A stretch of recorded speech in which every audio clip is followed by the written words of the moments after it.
اسماعیل کہ جب حضرت ابراہیم علیہ السلام اور حضرت اسماعیل علیہ السلام اللہ کے گھر کو بناتے، اس کی بنیادوں کو اٹھاتے، یرفع اٹھانا، اس کی بنیادوں کو اٹھاتے تو ساتھ یہ کہتے ربنا تقبل منا کہ مولا ہماری طرف سے اس کو قبول فرما، ہماری طرف سے اس کو بولے سارے ہماری طرف سے اس کو قبول کرو،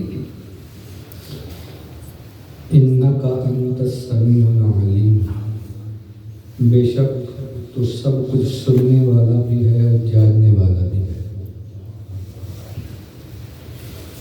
یہ جناب علی حضرت ابراہیم علیہ السلام اور حضرت اسماعیل علیہ السلام کا ذکر پاک ہو رہے ہیں پچھلی چند آیات سے۔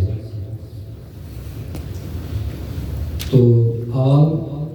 دونوں کو یہ شرف حاصل ہوا اللہ کی طرف سے کہ وہ خدا کے گھر کو تعمیر کر رہے تھے۔ جس طرح آج ہم کسی بڑی بلڈنگ میں جاتے ہیں نا تو ہم لفٹ کا استعمال کر کے اوپر جاتے ہیں، ایسے ہی ہے نا۔ تو اس وقت لفٹ کا جو کام ہے وہ پتھر کر رہا تھا، حضرت ابراہیم اس کے اوپر کھڑے ہوتے اور اللہ کا فرشتہ حضرت ابراہیم ان کی مدد فرماتے، اور جو دیوار اوپر ہوتی جاتی وہ پتھر بھی اوپر جو ہے وہ ہوتا جاتا ہے۔ ٹھیک ہے، یہ شان تھی ان بزرگوں کی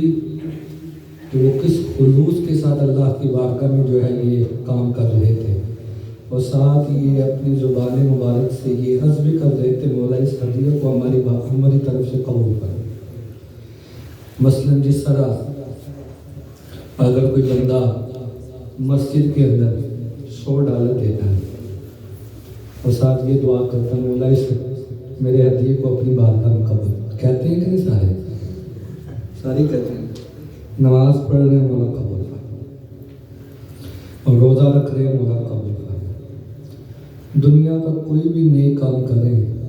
تو ساتھ یہ دعائیہ کلمات نکلتے ہیں مولا تو قبول فرما۔ یہ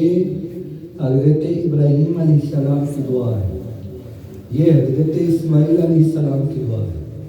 یہ انبیاء کا طریقہ ہے نیکی کر کے اللہ کے حضور عرض کرنا مولا قبول فرما۔ اب قبول کرنا تو اس کا کام ہے،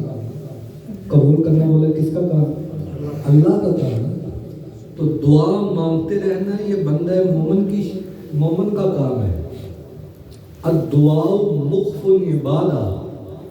حضور نے فرمایا دعا ہر عبادت کا نچوڑ ہے، دعا ہر عبادت کا مغز ہے۔ اب یہ دیکھیں دونوں اللہ کے مقرب بندے ہیں، حضرت ابراہیم بھی اور حضرت اسماعیل علیہ السلام، دونوں مقرب بندے ہیں نا، ڈیوٹی دے رہے ہیں، اللہ کے گھر بنا رہے ہیں، اور ساتھ یہ دعا پڑھ رہے ہیں ربنا تقبل منا، مولا اس ہدیے کو اس کوشش کو ہماری طرف سے قبول فرما، ہماری طرف سے قبول فرما، ہماری طرف سے قبول فرما۔ تو یہ دعا پڑھنا ربنا تقبل منا، مولا ہم جو نیکی کر رہے ہیں اسے اپنی بارگاہ میں قبول فرما لیں، یہ دعا کا طریقہ ہمیں حضرت ابراہیم سے ملا ہے، حضرت اسماعیل علیہ السلام سے ملا ہے، ان کی سنت مبارکہ کی آتی ہے۔ ٹھیک، وہ تو اعلیٰ بندے ہیں نا جناب،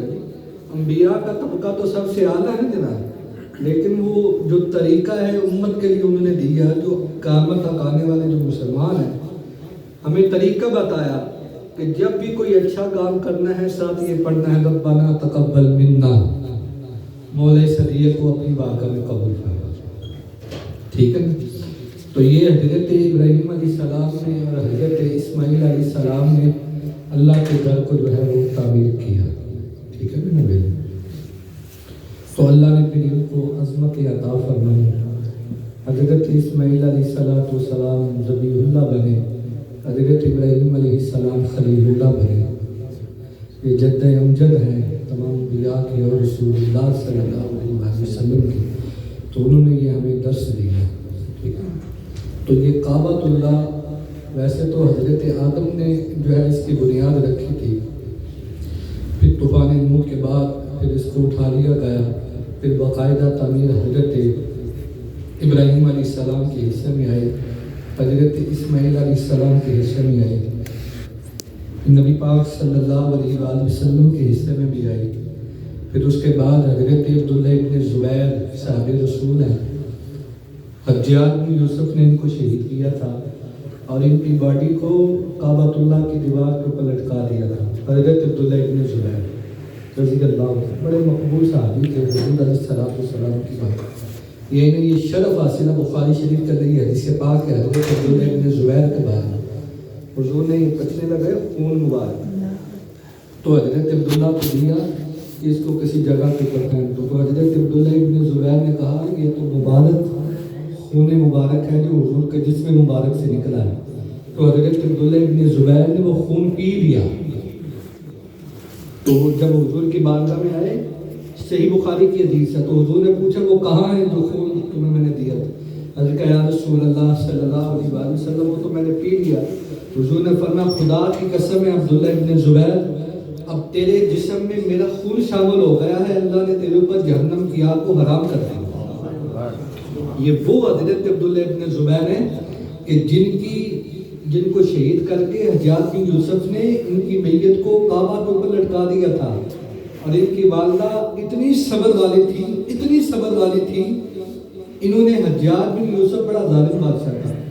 ان کی والدہ نے کہا اگر میرے 100 بیٹے بھی ہوتے نا تو میں دین کے اوپر قربان کر دیتی، ایک بیٹا کیا ہے؟ حضرت عبداللہ ابن زبیر یہ وہ بزرگ صحابی تھے جن کو ظلمن جو ہے وہ شہید کیا تھا، تو انہوں نے جو ہے وہ ان کے حصے میں آئی کعبۃ اللہ کو جو ہے وہ باقاعدہ جو ہے وہ تعمیر کیا، ٹھیک ہے نا کہ نا میرے؟ تو یہ سلسلہ اب تک جو ہے وہ جاری ہے الحمدللہ، مسلمان جاتے ہیں وہاں پر، اللہ کا گھر ہے، طواف ہے، تو وہ پھر آگے کل جو آیات آ رہی ہیں اس کے بارے میں، طواف کے بارے میں بھی آیا ہے کہ حضرت ابراہیم نے کیسے طواف کیا، حضرت اسماعیل نے، تو اللہ ہمیں تمام انبیاء کا احترام کرنے کی توفیق عطا فرمائے، اور جو بھی نیکی کریں وہ اللہ کے حضور عرض کریں کہ مولا دعا کریں کہ مولا ہمارے یہ جو ٹوٹی پوٹی اپنی عبادت کرتے ہیں، نماز پڑھتے ہیں، روزہ رکھتے ہیں، قرآن پڑھتے ہیں، اسے اپنی بارگاہ میں قبول فرمائے۔ پہلے بھی کئی دفعہ عرض کیا ہے، پھر عرض کر دیتا ہوں یاد دہانی کے لیے کہ جب ہم مسجد میں آتے ہیں تو مسجد کا بڑا احترام ہے میرے دوستوں، تمام دوستوں کو معلوم ہے، نماز ساتھی کوئی مسافر آتے ہیں، کوئی جب سارے ساتھی فرض نماز کے بعد کوئی ضروری کوئی بات بھی کرنی پڑے نا تو اتنی آواز پست ہو کہ جو نماز پڑھ رہا ہے اسے کوئی پریشانی نہ ہو، ٹھیک ہے نا میرے؟ دست بدستہ ہاتھ جوڑ کر میری گزارش ہے آپ تمام دوستوں سے احترام کیا کریں، کوشش کیا کریں کہ جو گفتگو ہے وہ بلند آواز سے نہ کی جائے، مسجد کا احترام ہے، ٹھیک ہے؟ اگر کوئی دینی بات کرنی ہے، کوئی بہت ہی ضروری بات کرنی پڑ جائے تو اتنی آواز میں سیپریٹ کسی جگہ کے اوپر چلے گئے اور آواز اتنی پست ہو کہ جو نماز پڑھنے والا ہے یا قرآن پڑھ رہا ہے اسے یاد کوئی پریشانی نہ ہو۔ میری جب تک زندگی ہے تو میں تو یہ آپ سے گزارش کرتے ہی رہوں گا کہ جہاں بھی جائیں مسجد کا احترام ضروری ہے، کسی بھی مسجد میں جائیں، جو نماز پڑھ رہے ہیں، جو قرآن پڑھ رہے ہیں، پلیز ان کا احترام کریں، اتنی آواز نہ مسجد میں کیا لگائیں، نہ مسجد میں بلند آواز سے گفتگو کریں۔ اگر بہت زیادہ آپ کو کوئی پریشانی ہے، کوئی ضروری بات کرنی ہے تو اتنی پست آواز ہو کہ جو پاس نماز پڑھ رہے ہیں انہیں ان کی نماز میں خلل نہ آئے۔ اللہ ہمیں احترام کرنے کی توفیق عطا فرمائے۔ ایک ینگ پولیس آفیسر مسلمان کو مارا گیا ہے، اس کو دو نظر یاد کر کے 2 دن سے اسپتال میں ڈیتھ ہو گئی؟ نہیں ڈیتھ ہو گئی، نہیں ہو گئی یار، انشاءاللہ ہو گئی ہے ابھی، ہو گئی ہے۔ آمین اللہم صلی آمین اللہم صلی علی سیدنا و مولانا محمد وعلی آل سیدنا و مولانا محمد مبارک وسلم۔ یا الہی ہم سب کی نماز عشاء کو اپنی واقعہ میں قبول فرما، یا الہی ہم سب کو قرآن پڑھنے کی، سمجھنے کی، اس پر عمل کرنے کی توفیق عطا فرما۔ مولا ہمیں اپنے گھر کی عزت احترام کرنے کی توفیق عطا فرما۔ قبلہ صاحب نے جس بھائی کا ذکر کیا ہے جو وصال فرما گئے ہیں، مولا ان کے لیے دعا کرتے ہیں، ان کے درجات بلند فرما، اس ہمارے بھائی کو